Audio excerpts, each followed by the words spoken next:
Hello and welcome back to Free Dad Raid Shadow Legends free to play. We are on day 5 here in game. It is New Year's Day for me, so I wish everybody a happy New Year's. For our New Year's Eve, we spent it drinking margaritas and hanging out with the kids. I have not had margaritas in a long time, so it was very effective in what margaritas were supposed to be able to get you done with. But woke up this morning with a slight hangover, jumped in, played with the kids.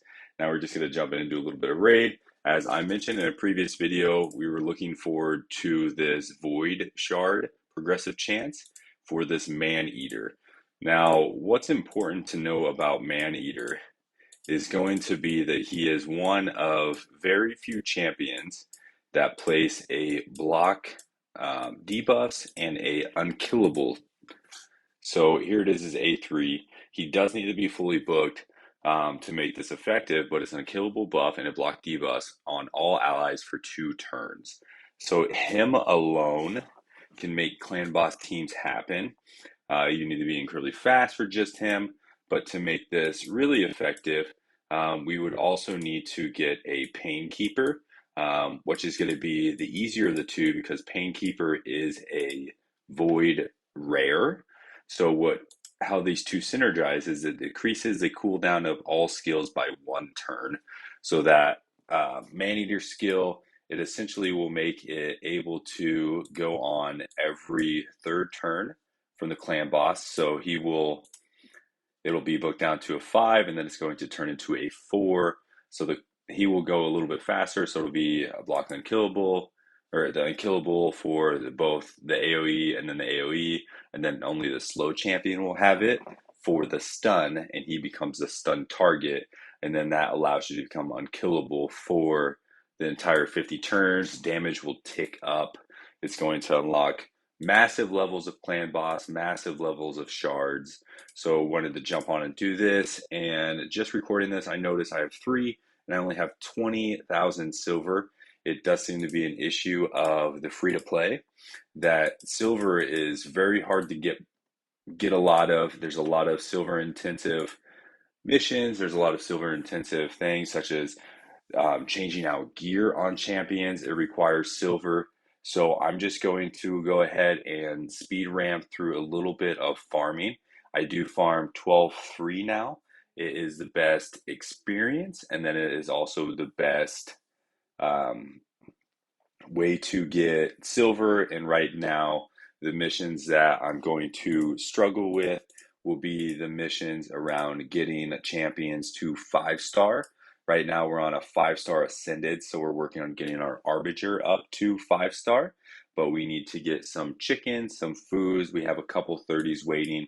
We just don't have food for the 30s yet. So I've just been farming up these 1-star and 2-star, working to get them to a 3-star, and then I'll start farming up the 3-star. That is going to put a pretty hard stop on those missions for us. That'll give us time to explore a couple different things in game to get there. I know I really wanted to get Kel up to 60 to make this happen. So I'm really undecisive on if I should start really pushing those missions to get past these, or if I should really stay focused and just farm up food for Kel to get to level 60. If you do have thoughts about the two, whether it's better to progress through the missions or whether it's better to try to get that starter up to 60, or maybe we scrap both of those and try to get Sun Wukong up to level 60, because not only could he be the 5-star ascension that we really needed, but then we can upgrade him to level 60. I think he might be versatile more in the arena, going to unlock more things for us. I think he has a lot of value when it comes to a campaign farmer.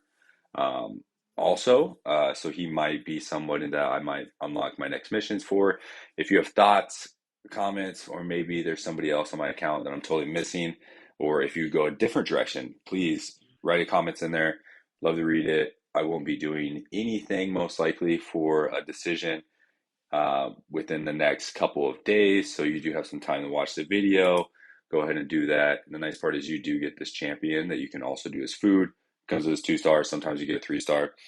Um, One of the last missions on this is going to be I think his name is Relic Keeper Fusion, which requires four voids to go up to, or four rares to get up to the void rare, and then three other rare champions up to 40, and then they fuse into him. So I'm unsure if I want to try to focus on that right now, or if that's just going to be another thing once I get to a certain point and I can kind of farm those up, or maybe I might do them in the same time. But right now I'm really focused on this food. I might switch to just farming those areas that give you those champions, and I'll show you those champions after this when we do a quick silver check to see if we made it up to 60,000 silver. If we did make it up to 60,000 silver, then we'll go ahead and pull those void shards. So let's see where we're at. There we go. We did make it. So we're up to 0 voids pulled on this account. So these will be our first void shards pulled. Let me plug these 3 into our tracker. We've been tracking our Raid Shadow Legends account on our Gmail to see if where we're at for Mercy. We're tracking those. So for example, give me 1 second. Let me pull this up.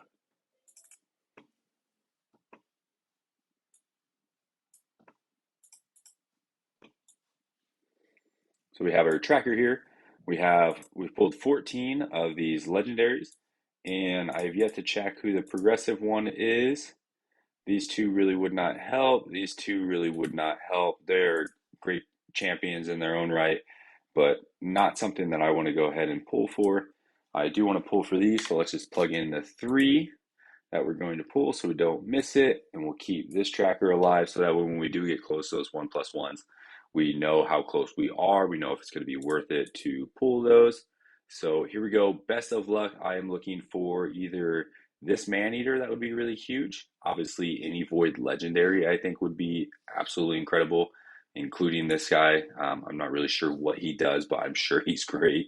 Most are, and especially at this point in the game, it'll be worth it. It's not too deep into a mercy system, so it would set it right away, which is really, really good to pull it early on in the mercy system. And then there's a couple void rares that I think would be really good, and a couple other really good void epics. So here we go. Never mind. So let's go ahead and clear out a couple of these. We'll just move them into, that's the wrong area. We don't have space, so we're just going to move these over into here, clear up some space. I didn't want to buy space because space is expensive, and we just talked about silver. So here's our first one. It is a rare. Okay, a dagger. We got attacks one enemy 2 times. Each critical hit decreases the target turn meter 4%. Attacks all enemies 50%, placing the big version of decrease down. That could be good. Attacks one enemy has a 50% chance of placing a decrease attack for 2 turns, and a 50% chance of a big decrease attack buff instead if they're under a defense. And you have Faction War. Let's see how it's rated. Definitely going to be someone that I will keep. I will not feed Banner Lord, so it'll be good for the Faction Wars. So the next one, it's an epic. Ooh, this is a good one. This is a very, very good one. If you're not going to get Maneater for unkillable teams and you're looking at epics, the next or closest first one is going to be Demitha. Early game, she's actually going to help a ton as well, and I'm going to tell you why. So attacks one enemy, each hit places a shield buff for 2 turns equal to 10% of this champion's max HP on the allies with the lowest HP. You don't have to build this champion for damage. This is not a damage dealing champion. So you can put the max HP, pretty high sustainability. That's a nice little shield from there. So great A1. So the A2 increases the duration of all buffs and decreases the duration of all debuffs, which is just a really great skill on its own. Has a nice little hill with it compared to the amount of buffs and debuffs that are used with this skill. And then the big hitter, it places a block debuff on all allies for 1 turn. So this is, sorry, a block damage. So it's going to unblock all damage versus making you unkillable, so you can be a full HP. That helps with the masteries, attacking enemies on full XP. She's going to heal also to kind of keep you there, and it's going to put 15% continuous heal on all allies for 2 turns. This books down through a 3-turn cooldown. So with other champions on there, you can build unkillable teams with just this champion. It is very gear intensive, but in the meantime, this is going to, if we time this correctly, going to save us one of those turns and going to save us another one of those turns. She's going to be huge for the account. So this is great. Just look at this rating overall. Like she is going to fit in every single one of my teams. She is definitely going up to 5-star and definitely going to be one of the Ascensions. And the last one, if we can get a man eater, we can make these two work together. It is, oh, I thought for sure it was going to be a man eater. So this is a good one. We are at 25 progressing. So if I do get another void today, I will definitely pull it. So attacks one enemy has a 60% chance, putting the heal decrease. This is going, or heal reduction. This is going to be really great for anything that heals up the Fire Knight, the Spirit potion one. A2 is a triple hitter. Each hit has a 40% chance of placing a stun. So it'll be really good to lock out. And then it has a 4-hitter.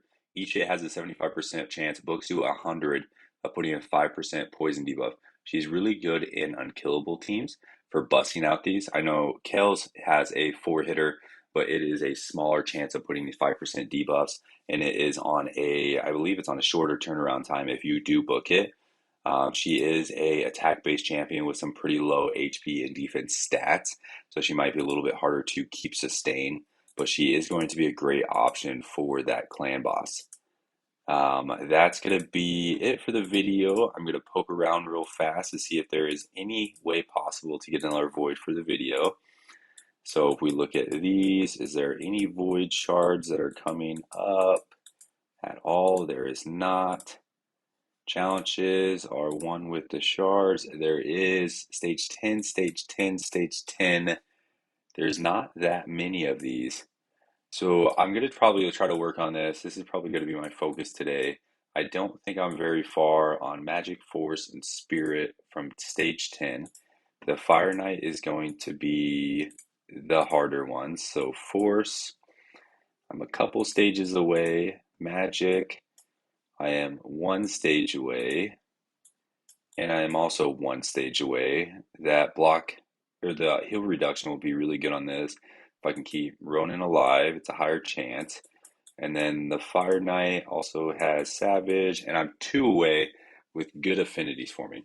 So I might try to bust these out to get this Void. I know I just hit 2 epics back to back, so without a 2 times chance, it is low, but I think it is going to be worth it for Maneater, especially where we just pulled Demitha, which is going to be huge. We have our New Year's deck of Fate. I don't think there's going to be a Void. I'm getting kind of lucky. I hit 3 of these green ones in a row, and I've hit another 2. I don't know if mine just has all green ones, which it could be, but it's still pretty lucky because you get an extra bonus if you do that. The artifact, I might try to upgrade one a little bit to give me some more silver to get this done. Let's check the tournaments real fast to see if there's anything. Fire Knight Turn Attack, nope. Champion Training, there's no void there either. Clan v Clan does start tomorrow, which is kind of important for a lot of them. Make sure you are getting these 50 activity points to be able to participate in this. And this is going to be what the video tomorrow will all be about. So if you want to check about my Clan v Clan, Plan of Attack is a free-to-play, especially a low free-to-play as someone that just started. Jump back in for the video. I would love to have saved these shards for the free-to-play. There's a 2-time chance right now for this, but I don't think we're going to get one in the foreseeable future. So that is going to be it for today's video. It was an incredibly lucky video, even though we did not get Maneater. If you are pulling today or in the future, I wish you all the best of luck. Thank you again for watching the video, and I will see you all next time.